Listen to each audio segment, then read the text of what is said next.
राष्ट्रीय स्वयंसेवक संघ के 100 साल पूरे हो चुके हैं। 1925 में शुरू हुई एक संस्था जो नागपुर में स्टार्ट हुई, आज के दौर में वो देश को 2 प्रधानमंत्री भी दे चुकी है।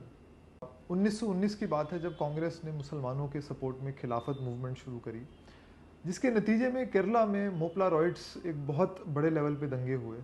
उसका डायरेक्ट असर हिंदुत्ववादी विचारों पर भी पड़ा। उसी टाइम सावरकर की भी बुक एसेंशियल्स ऑफ हिंदुत्व बहुत पॉपुलर हुई और हिंदू महासभा, आर्य समाज और तमाम हिंदू संगठनों में एक आइडिया बहुत तेज़ी से फैला कि हिंदुओं को सेल्फ डिफेंस, आत्मरक्षा के लिए संगठित होना पड़ेगा। डॉक्टर केशव बलीराम हेडगेवर, जो कि कांग्रेस के एक एक्टिव कार्यकर्ता थे, उनको भी लगने लगा कि कांग्रेस की खिलाफत मूवमेंट जैसे इश्यूज़ में इन्वॉल्वमेंट हिंदुओं के हितों के खिलाफ है। और 1925 में उन्होंने आरएसएस की नींव रखी और एक स्ट्रक्चर बनाया जिसमें शाखा और प्रचारकों का प्रावधान होगा जो संगठन को मजबूती देने का काम करेगा।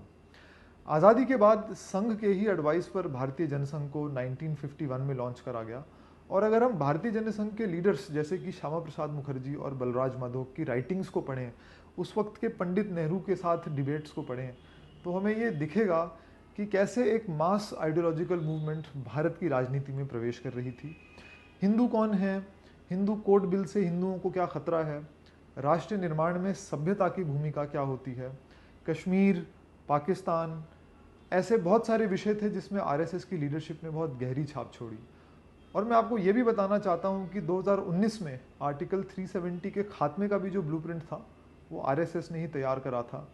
और अगर हम आरएसएस की लीडर्स की माने तो इस कार्य की शुरुआत 1947 में ही हो चुकी थी, जब कश्मीर का पॉलिटिकल स्टेटस इंडिया से डिफरेंट वे में, इंडिया के पॉलिटिकल स्ट्रक्चर से अलग तरीके से उसको डिफाइन करा गया।